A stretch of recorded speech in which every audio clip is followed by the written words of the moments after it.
अचला एकादशी व्रत पारण के दिन भगवान विष्णु की पूजा का शुभ मुहूर्त जानें।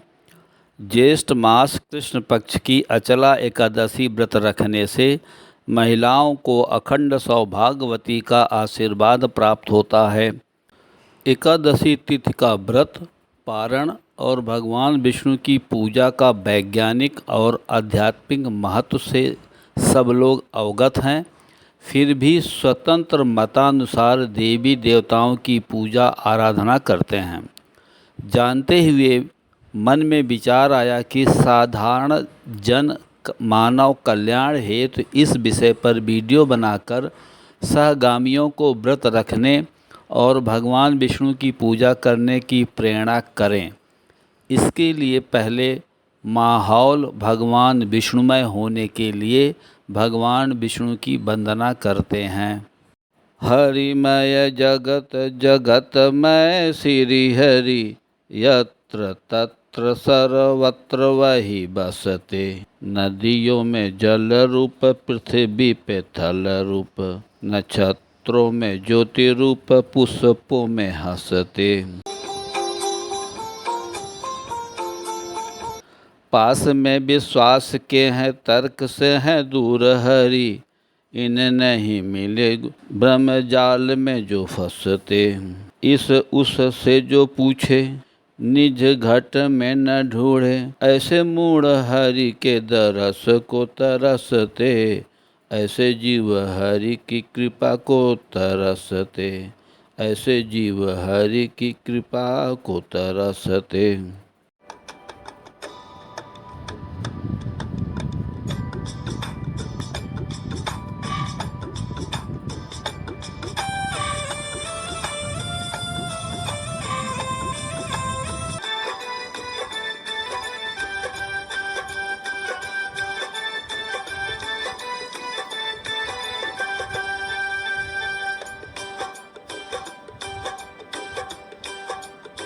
श्रीमन्नारायण नारायण नारायण, श्रीमन्नारायण नारायण नारायण।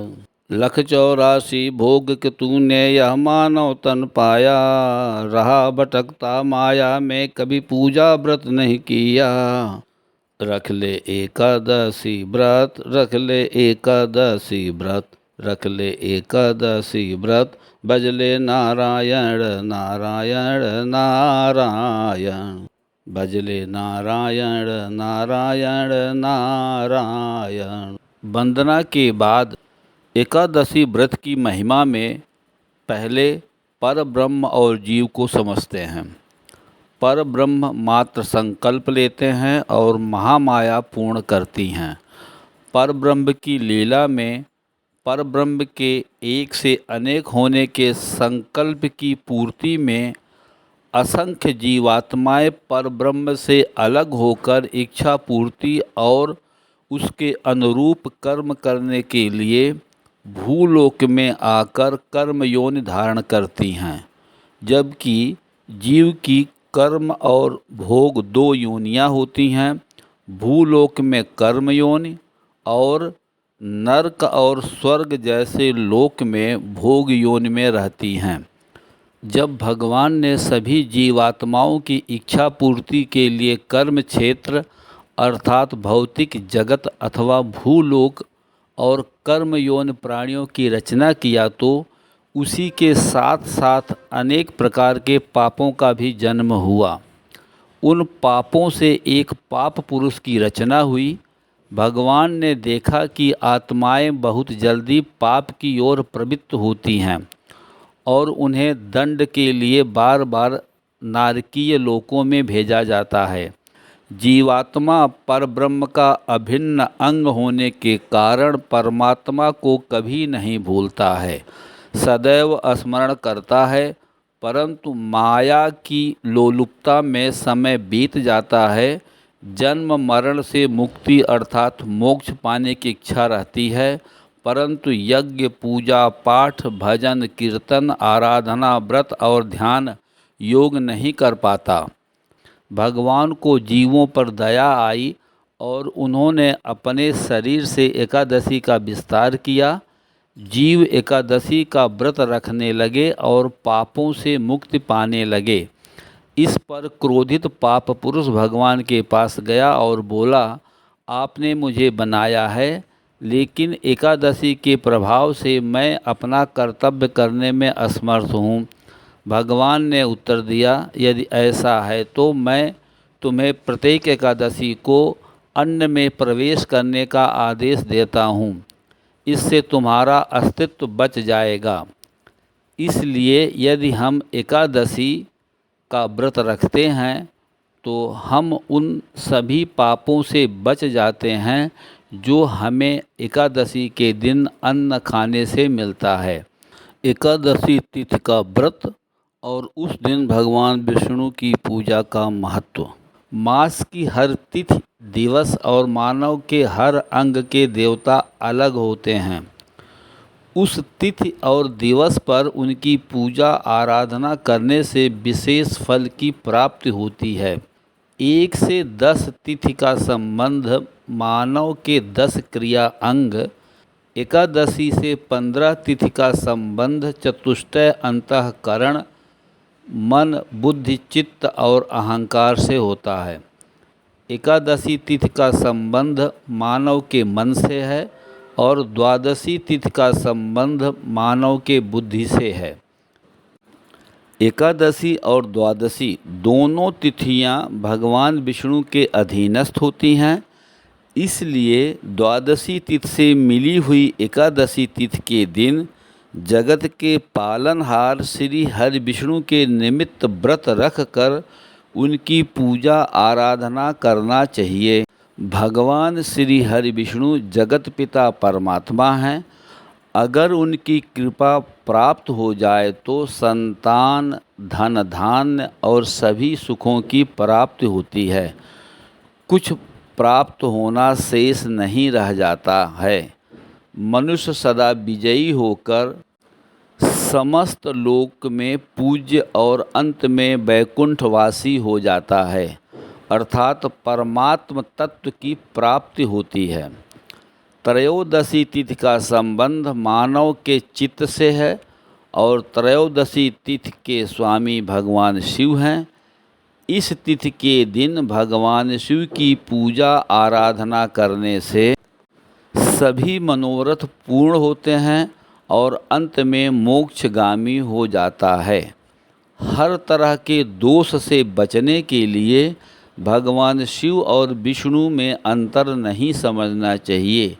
मूलभूत निर्विकार निर्लेप सत्ता ही कार्य रूप में भगवान विष्णु, ब्रह्मा और भगवान शिव और सभी शक्तियों के रूप में प्रकट हुई हैं। अपरा और अचला एकादशी की महिमा। वैदिक विधान के अनुसार ज्येष्ठ मास के कृष्ण पक्ष की एकादशी को अपरा एकादशी कहा गया है, क्योंकि यह अपरा धन संपत्ति प्रदान करने वाली होती है। जो मनुष्य अपरा एकादशी का व्रत करते हैं उन्हें संसार में यश की प्राप्ति होती है। ब्रह्म हत्या और पर निंदा के कारण हुए सभी पापों से मुक्ति मिलती है तथा प्रेत योनि से भी मुक्ति मिलती है। इस व्रत को करने से अवैध मैथुन, झूठी गवाही देना, झूठ बोलना, झूठे शास्त्र पढ़ना या बनाना, झूठा ज्योतिषी बनना या झूठा वैद्य बनना आदि से वंचित सभी पाप नष्ट हो जाते हैं। युद्ध भूमि से भाग जाने वाला क्षत्रिय अवश्य ही नरक में जाता है, परंतु अपरा एकादशी के प्रभाव से वह स्वर्ग को प्राप्त करता है। जो भक्त गुरु से ज्ञान ग्रहण करके उनकी निंदा करते हैं वे अवश्य ही नरक में जाते हैं, किंतु अपरा एकादशी का व्रत करने से उन्हें भी ऐसे घोर पाप से मुक्ति मिल जाती है। कार्तिक मास में पुष्कर में स्नान करने से जो फल मिलता है या गंगा के तट पर पिंडदान करने से जो फल मिलता है वही अपरा एकादशी का व्रत करने से मिलता है। यह व्रत पाप के वृक्ष को काटने वाली कुल्हाड़ी के समान है। यह अग्नि के समान है जो सभी पापों को जला देती है। यह सूर्य के समान है जो पापों के अंधकार को नष्ट कर देता है। यह सिंह के समान है जो मृगों का वध करता है। इसलिए जीवों को पाप न करने के प्रति सावधान रहना चाहिए और अपरा एकादशी का व्रत रखना चाहिए। अपरा एकादशी का व्रत रखने और भगवान विष्णु की पूजा करने से सभी पापों से मुक्ति मिलती है और इस भौतिक शरीर को त्यागने के बाद मनुष्य विष्णु लोक को प्राप्त हो जाता है। अपरा एकादशी कथा। पौराणिक प्रचलित कथा के अनुसार महीध्वज नाम का एक धर्मात्मा राजा था। उसका छोटा भाई वज्रध्वज बहुत क्रूर, अधर्मी और अन्यायी था। वह अपने बड़े भाई से बहुत ईर्ष्या करता था।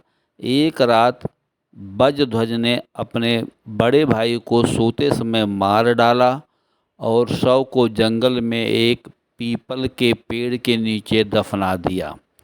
महीध्वज की जीवात्मा अप्राकृतिक मृत्यु के कारण अतृप्त, पीड़ित और बदले की भावना लेकर स्थूल शरीर त्यागने पर प्रेत योनि को प्राप्त हुई।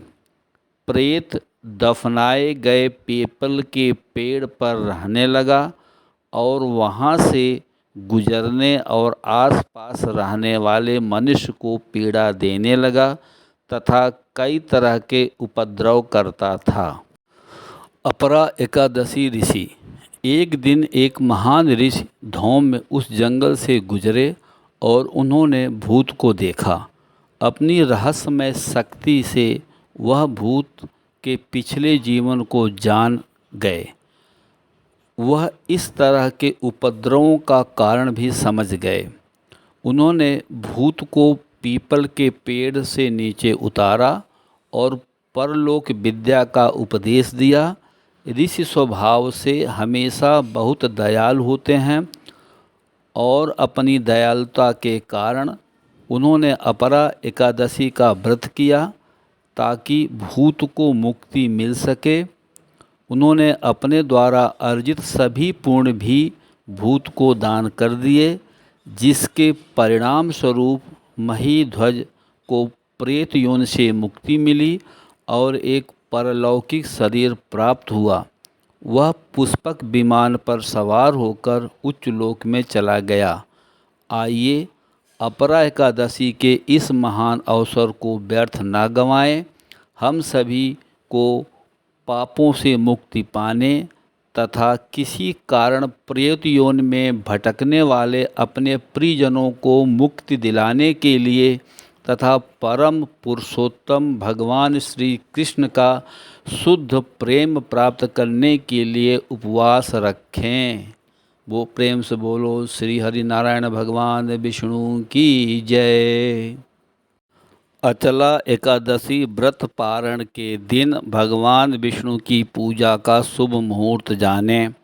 पंचांग के अनुसार ज्येष्ठ महीने की कृष्ण पक्ष की एकादशी तिथि की शुरुआत 22 मई की रात 12:43 से शुरू हो रहा है और इसका समापन 23 मई की रात 10:54 में होगा। इसलिए अचला एकादशी का व्रत 23 मई दिन शुक्रवार को रखा जाएगा। पूजा का शुभ मुहूर्त 23 मई को अमृतकाल मुहूर्त सुबह 10:51 से दोपहर 12:22 तक में लक्ष्मी नारायण की पूजा करना सबसे उत्तम है।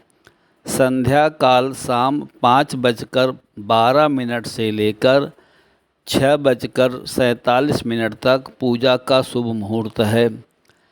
इस साल अचला एकादशी के दिन बेहद शुभ संयोग, अमृत सिद्ध योग और सर्वार्थ सिद्ध योग बन रहा है।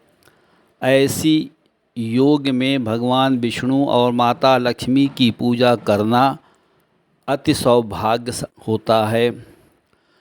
इस समय ओम नमो भगवते वासुदेवाय का जाप कम से कम 108 बार अवश्य करें। अचला एकादशी व्रत पारण 24 मई दिन शनिवार सूर्योदय 5:26 के बाद किया जाएगा। एकादशी व्रत का पारण द्वादशी तिथि को हरिवासर समाप्त होने के बाद किया जाता है। हरिवासर द्वादशी तिथि की पहली 1/4 अवधि है। यदि द्वादशी तिथि सूर्योदय से पहले समाप्त हो गई हो तो एकादशी व्रत का पारण सूर्योदय के बाद ही होता है। कुछ कारणों के वजह से अगर कोई प्रातःकाल पारण करने में सक्षम नहीं है तो उसे मध्याह्न के बाद पारण करना चाहिए। प्रिय दोस्तों नमस्कार। मुझे आशा है कि मेरी यह लेटेस्ट पब्लिश्ड वीडियो आप सबको बहुत पसंद आई है। अतः घर में बैठकर इस वीडियो का आनंद लेने के बाद मेरे प्रयास को काइंडली लाइक और कमेंट्स करें तथा अपने नियरेस्ट एंड डियरेस्ट को शेयर करें। ओम श्री लक्ष्मी नारायणाय नमो नमः।